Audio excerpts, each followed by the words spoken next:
შემეცნებით საგანმანათლებლო პროექტი რადიო კინო სადდება სტუდია კოცის ბაზაზე. პროექტის ხელმძღვანელი კობა ცხაკაია. პროექტის რედაქტორი ნინო ჩხიკვიშვილი.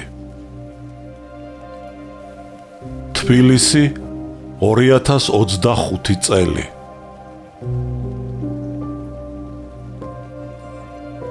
ალექსანდრე ქუთათელი, პირისპირ, რომანი 2 ტომად და 4 წიგნად.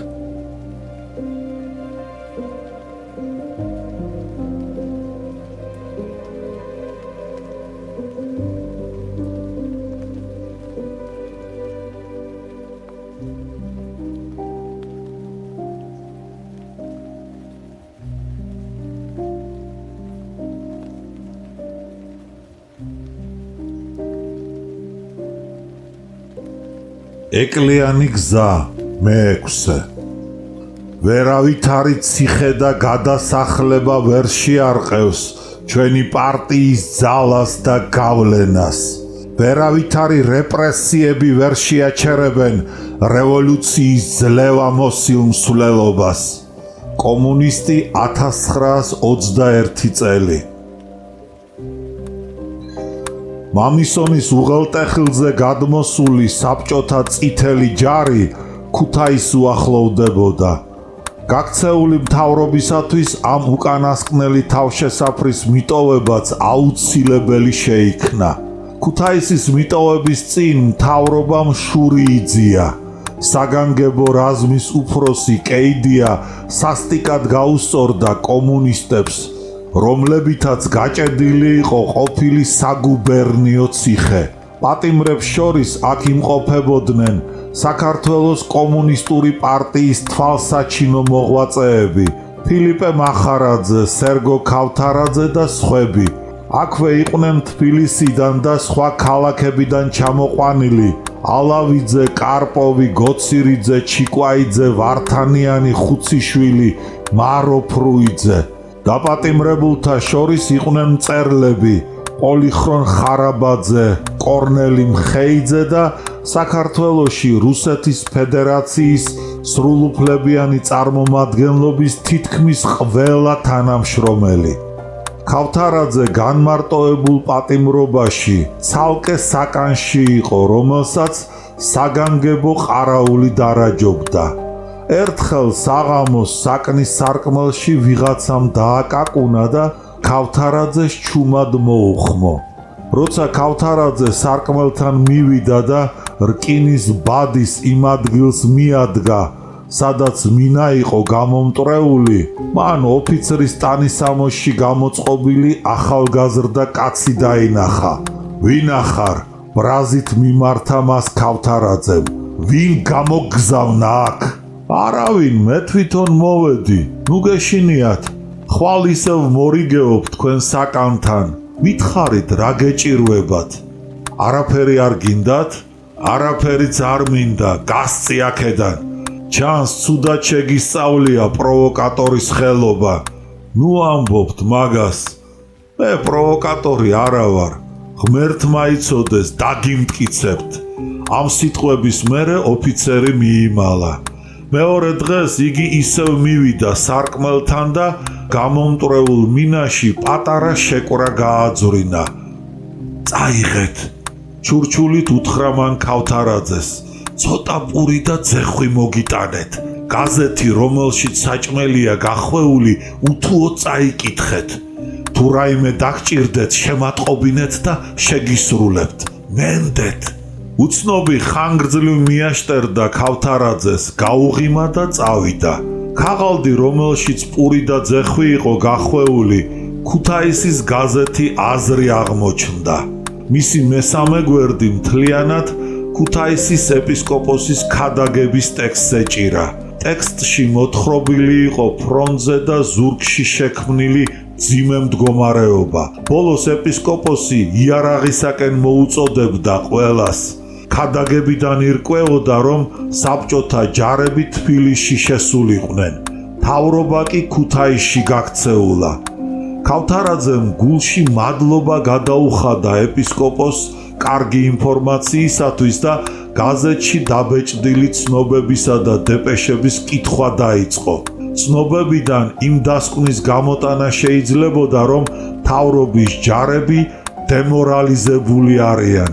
ისინი ვერ შეძლებენ ქუთაისის დაცვას და იძულებული იქნებიან საჯავახოსაკენ დაიხიონ.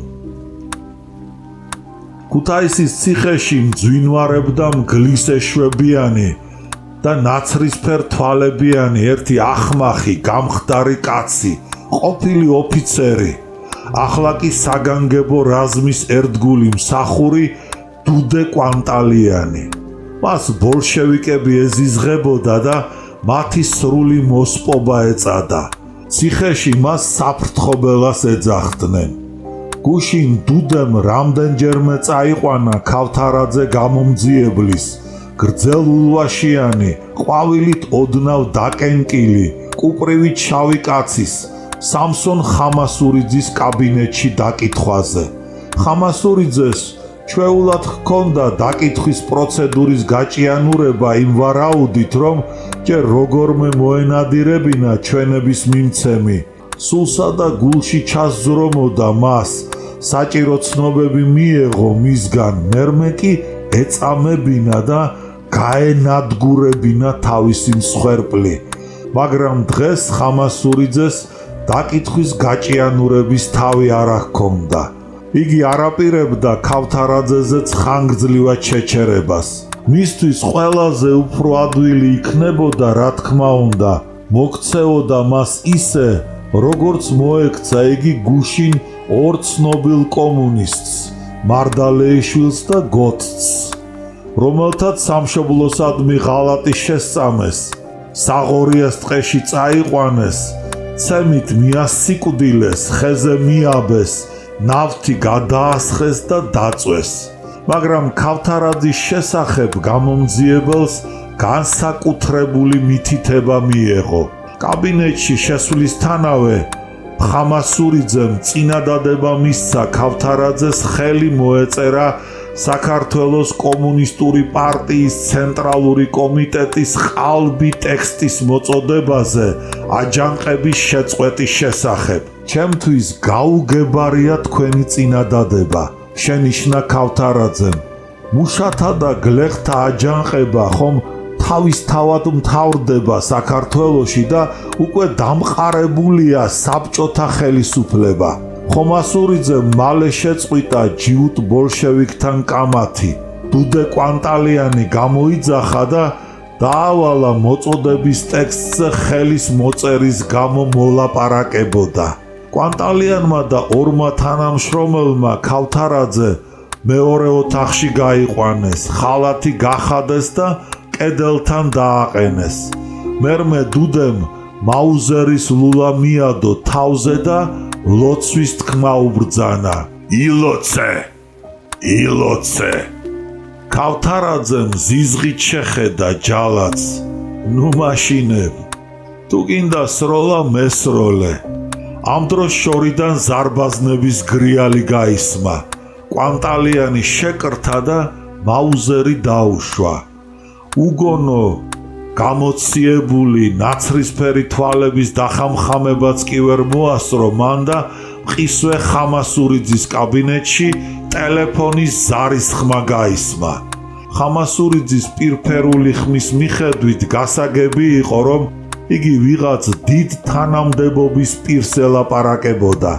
ლაპარაკის დამთავრებისა და ტელეფონის ყურმილის დაკიდების მერმე ხამასურიძემ ბრძანა. ქავთარაძე საკანში წაიყვანეთ. ქავთარაძე ვერ მიმხვდარიყო თუ რა მიზეზით ჩაიშალა დუდესთან მისი შეხვედრა. ქალაქთან კავშირი შეწყდა. ახალგაზრდა ოფიცერი, რომელმაც მას გაზეთი აზრი მოუტანა, აღარ გამოჩენილა. მალე ქავთარაძემ გაიგო, რომ მისი მაცნე ჭაბუკი ნოდარ ჯაფარიძე საგანგებო რაზმის აგენტებს დაეპატიმრებიათ და დაეხრიტათ, როგორც სამშობლოს მოღალატე. დიდხანს აგონდებოდა მერმე ქავთარაძეს ჭაბუკი ოფიცრის რევოლუციური ბრძოლის 1000-თაგან ამ ერთ-ერთი უცნობი გმირის ჭკვიანი სანდომიანი სახე და მომხიბლავი ლამაზი თვალები. 5 მარტს გამოირკვა, რომ აჯანყებულთა რაზმები და წითელი ჯარები უახლოვდებიან ქუთაისს არა მარტო ონიდან მომავალი გზით, არამედ დასავლეთის მხრითაც. ფოთისა და ქვალონის აღების მერმე აჯანყებულთა ჯგუფი ახალ სენაკში შევიდა. აქედან არც თუ ისე შორს იყო სამტრედია რკინიგზის საკვანძო სადგური, საიდანაც რკინიგზის ერთი ხაზი ფოთისაკენ, ხოლო მეორე ბათუმისაკენ მიდიოდა. ამ სადგურის აღება ქუთაისში მთავრობის ჩარჩენას გამოიწვევდა. ხაფანგში რომ არ მომწყდებულიყო, მთავრობამ ბათუმში გადაბარგება გადაწყვიტა. დაიწყო ქუთაისიდან და სამტრედიიდან ციებ-ცხელებით სავსე ოკუპაცია. მთავრობის ნარჩენ ჯარს სარდლობამ საჯავახო სადგურისაკენ უბრძანა დახევა. მთავრობის მატარებლისა და სხვა ეშელონების გატარება და მერმე რიონზე ხიდის აფეთქება. ღამის 2 საათზე საპატიმროს დერეფანში ნაბიჯების ხმა გაისმა. დუდემ საკნები შემოიარა. ყველაზე უფრო საშიში პატიმრების გვარების სიით ამოიკითხა. მათ შორის სერგო ქავთარაძეც და ყველა საჩქაროდ ჩაცმა უბრძანა. დუდეს მიერ ამოკითხულმა პატიმრებმა გადაწყვიტეს, რომ ისინი დასახრეტად მიყავდათ. მაინც დაიწყეს უთავბოლო ჩაცმა. მერმე საკნებში დარჩენილ ამხანაგებს დაემშვიდობდნენ და უკანასკნელი თხოვნა სურვილი გადასცეს. საპატიმროდან წასულებმა და მასში დარჩენილებმაც საშინელი წუთები განიცადეს. არავინ იცოდა მთავრობის განზრახვა პატიმრების მიმართ, რომელთა გვარები ამოიძახა დუდე კვანტალიანმა. მას შემდეგ, რაც საგანგებო რაზმის თანამშრომლებმა პატიმრები შეამოწმეს და ციხის ეზოდან გაიყვანეს, საკნებში დიდხანს სუფევდა გულის მომკვლელი მდუმარება. ციხის ჭიშკართან კი უამრავი ხალხი შეგროვილიყო. მრავალრიცხოვანი ყარაულით გარშემორტყმული პატიმრები სწორედ იმ ზღვა ხალხის შუა გაატარეს შუა საუკუნეების ჩვეულებათა მსგავსად. დასუსტებულ და უღონო პატიმრებს უშვერი სიტყვებით მიმართავდნენ, აგინებდნენ, კონდახებს სცემდნენ და აფურთხებდნენ. ახლა არავის არ ეპარებოდა ეჭვი, რომ ისინი დასახრეტად მიყავდათ. სადგურზე მათ კედია დაუხდა. შეხყარეთ ვაგონებში, უბრძანა მან საგანგებო რაზმის თანამშრომლებს. პატიმრები სადგურის ბაქანზე გაიყვანეს და ბათუმში გასამგზავრებლად გამზადებულ ერთ-ერთ ეშელონთან მირეკეს. მალე გაირკვა, რომ სიით გამოძახებული პატიმრები ძევლებად მიყავდათ ბათუმში.